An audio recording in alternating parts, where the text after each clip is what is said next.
my name is Anthony Karumba, of course the national spokesperson Bunge la Mwananchi Youth Wing. First of all, Bunge order. First of all, I want to say like this with a lot of agony from here. We, the young people of Kenya, you've been killing us like animals when we shout out and we call out the wrong people in the government. But we want to tell you, good people, we are not fearing anything. And if killing this gentleman is what you think will stop us from speaking, this is the controversial month of finance bill, and we are not going to keep quiet. We want to ask this question. The gentleman's blood is crying from the soil, and we are the one to answer to that cry. The answers we demand is this. Ojwang asks the question of corruption. We want to ask you this question. You have provided us with a budget of about 4.3 trillion. And in this budget, we have a deficit of around 876 billion. The question that lies in our hearts is this. Where are you going to source these funds to fill this deficit? That means you're going to borrow more money, and this money is our money that now you come and bring burdens to the Kenyans so that they pay for you the burdens that you never involved them in borrowing. That one we will not be quiet. And I want to say this, the government of Kenya, it is very prudent to listen to the people, because if you don't listen to the people, then you're gonna come and kill all of us. Yeah. And I want to tell you, good people, young people of this nation, to this point we have always articulated and asked for one question. Millions of graduates, they are out here. There is no job opportunity for them. To this point, instead of providing opportunities, you are just coming with promises after promises. Until when will you deliver these promises that you keep on giving us? And I want to say this from here. Young people of Kenya, it's about time we stand and strongly unite, because without unity, we cannot fight this regime of these oppressors. The oppressors wants to keep oppressing the oppressed, but the oppressed, when they rise and they stand courageously, we will defeat you, the oppressors. And I want to tell you, good people, yesterday when the president was speaking, he actually said that his government will give grants to over every ward 70,000 farmers. The question we are asking is this: if you take 70,000 farmers in every ward and you give them 50,000 cash, which is a grant, where is that money going to be gotten? Because in the budget we have not gotten that. Where are you going to get this money from? This means these are just empty promises. And good people, I want to tell you, you are leading people who got brains. You are leading people who knows where they are heading. And I told you from last time, the Gen Zs of Kenya, they are like Moses. When the Israelites cried to God because of the oppression and affliction they got from Pharaoh, Moses came to save them. Gen Zs and the young people of Kenya, in combination with the millennials and every patriot of this nation, we are here in order to save this nation from the economic turmoil. We cannot watch you when you are, when you are destroying our future. We will not allow you to loot our future. We will not allow you to kill our future. It is better you kill us now, but we will not allow you to scoff and to strangulate our future as we watch. And finally, I want to tell you, good people, it is about time for Kenya to stand with one thing. Let us change this nation and talk about politics of agendas.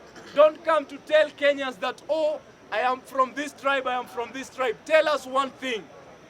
We have a debt of around 11 trillion. You, whoever is interested with this political position, with this presidential position, what formula, the best formula that you have that you think, if we deploy this, we are going to, pay this money and maintain the economic, stability. And I want to tell you, good people of Kenya, from our agribusiness sector, if at all we are empowered and we get a president who really has the heart of people, Kenya should not be one of the poorest countries, yet we have all these resources with us. And therefore, as I finish, good people, I know there are many people who are calling and enjoying when we are having this protest.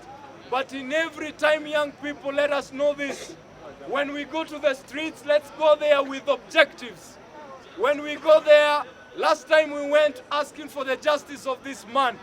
And if at all we will go to the streets, let us be objective, because I know there are people who are opportunistic, who want to take advantage of this gaslighting and bring their own agendas through this protest. And therefore, good people, let us have an amicable way of solving things. If at all we will have an alternative other than the streets, and if at all we will go to the streets, let us make it as peaceful as possible, and also come with a formula of dealing with these goons, for this nation does not belong to the goons. Thank you very much. God bless you. The only thing I want to say that I want to congratulate the government of Kenya because they have just won a tender. When I heard the press from Murkomen, what he was saying, that now the government will install CCTVs in different police stations. Nikajiuliza hapa Central, juzi tulikuwa hapo hivi, tukaambiwa that the CCTV there, the footage zilikuwa tampered with.